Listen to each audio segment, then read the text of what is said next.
ये मूवी एक ऐसी लड़की की कहानी पे आधारित है जिसे अपने ही पड़ोस में रह रहे लड़के से प्यार हो जाता है और फिर आगे क्या क्या होता है, कैसे कैसे होता है और कब कब होता है, ये सब आपको आगे वीडियो में पता चलेगा। So without wasting much of your time let's get straight into the movie explanation. Movie की स्टार्टिंग में हमें हमारी लीड कास्ट यानी कि रकेल को दिखाया जाता है जो कि पड़ोस में रह रहे एरिस हिडाल्गो के बारे में बता रही होती है। एरिस वही पड़ोस वाला लड़का होता है जिसे रकेल बचपन से फॉलो किया करती थी, पर वो इस बात से अब तक श्योर नहीं थी कि क्या एरिस को उसके बारे में पता भी है या नहीं।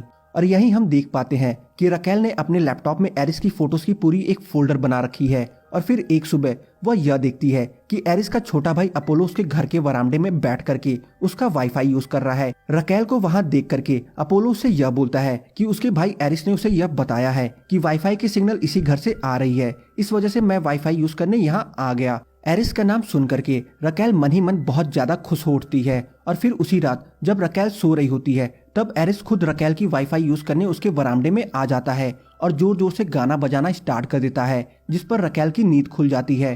पर जब वो यह देखती है कि ये कोई और नहीं बल्कि एरिस खुद है, इस पर वो अपने गुस्से को कंट्रोल करके एरिस से म्यूजिक बंद करने को बोलती है क्योंकि उसे सोने में काफी ज्यादा डिस्टर्बेंस हो रही होती है। अगली सुबह हमें स्कूल में योशी को दिखाया जाता है जो कि रकेल का लवर बनना चाहता है, पर रकेल उसे ऐसा लवर बिल्कुल भी भाव नहीं देती है। स्कूल खत्म होने के बाद रकेल एरिस की फुटबॉल ट्रेनिंग देखने ग्राउंड में चली जाती है जहां थोड़ी समय बाद ही बारिश आने लगता है, पर रकेल ग्राउंड से बाहर नहीं जाती। और फिर अपनी ट्रेनिंग खत्म करने के बाद जब एरिस अपने घर के लिए निकल रहा होता है तब रकेल भी उसके पीछे पीछे चलना स्टार्ट कर देती है, पर एरिस घर न जाकर के जंगलों की तरफ जाने लगता है। ये देखकर भी रकेल उसका पीछा करना नहीं छोड़ती, जिसके कुछ देर बाद ही एरिस उसके सामने आ जाता है और उससे पूछता है कि आखिरकार वो उसका पीछा क्यों कर रही है, जिस पर रकेल उससे यह बोलती है कि ये तुम्हें भी पता है कि मैं तुम्हारा पीछा क्यों कर रही हूँ, जिस पर एरिस उससे यह बोलता है कि तुम तो मेरे टाइप की लड़की भी नहीं हो।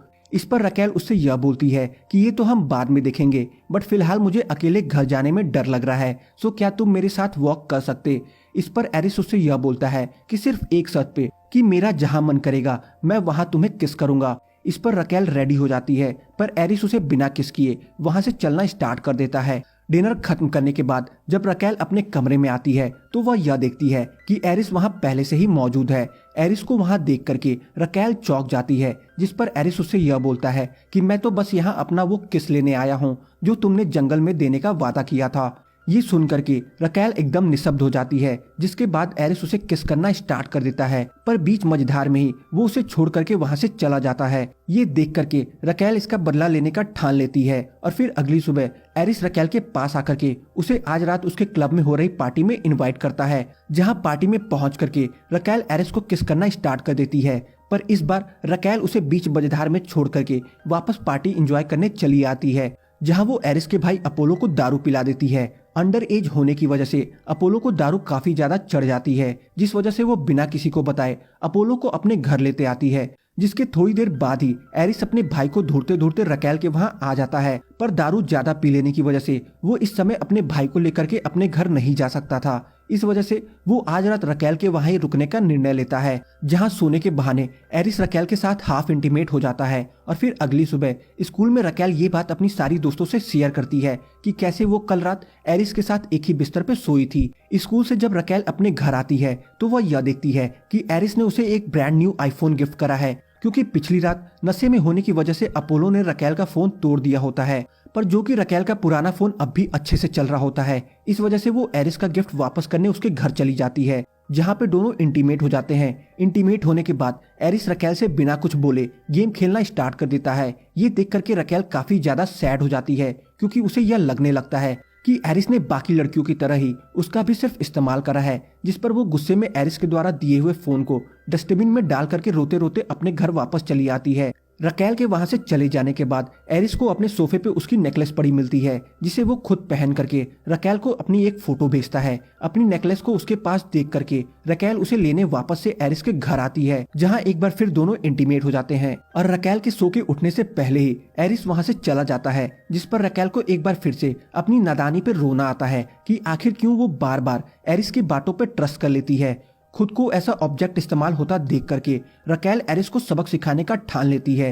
इस वजह से वो अपने दोस्त योशी के साथ मिल करके खूब पार्टी करना स्टार्ट कर देती है, ताकि ये देख करके एरिस को यह एहसास हो सके कि उसने क्या चीज खोई है। पर पार्टी में ज्यादा पी लेने की वजह से रकेल को बिल्कुल भी होश नहीं होता है। रकेल को ऐसी हालत में देख करके एरिस उसे उसके कमरे तक छोड़ने जाता है, जहां एरिस उससे यह बताता है कि मैं सिर्फ इस वजह से तुमसे अपना प्यार शो नहीं कर पाता क्योंकि प्यार एक इंसान को कमजोर बना देता है और मैं वो कमजोर इंसान नहीं बनना चाहता।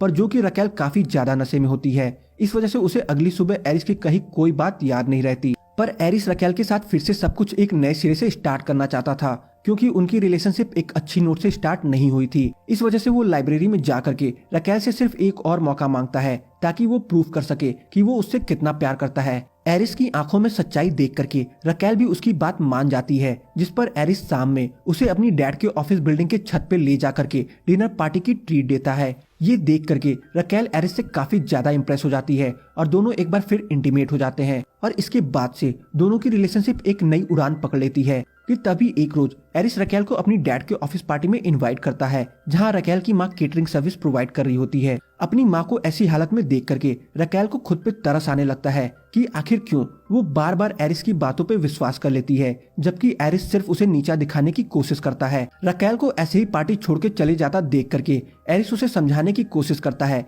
पर इस बार रकेल उसकी एक भी सुनने को तैयार नहीं होती। अपनी बेटी को ऐसी हालत में देख करके उसकी माँ उससे यह पूछती है कि क्या वो सच में एरिस से प्यार करती भी है या नहीं। इस पर रकेल हाँ बोलती है।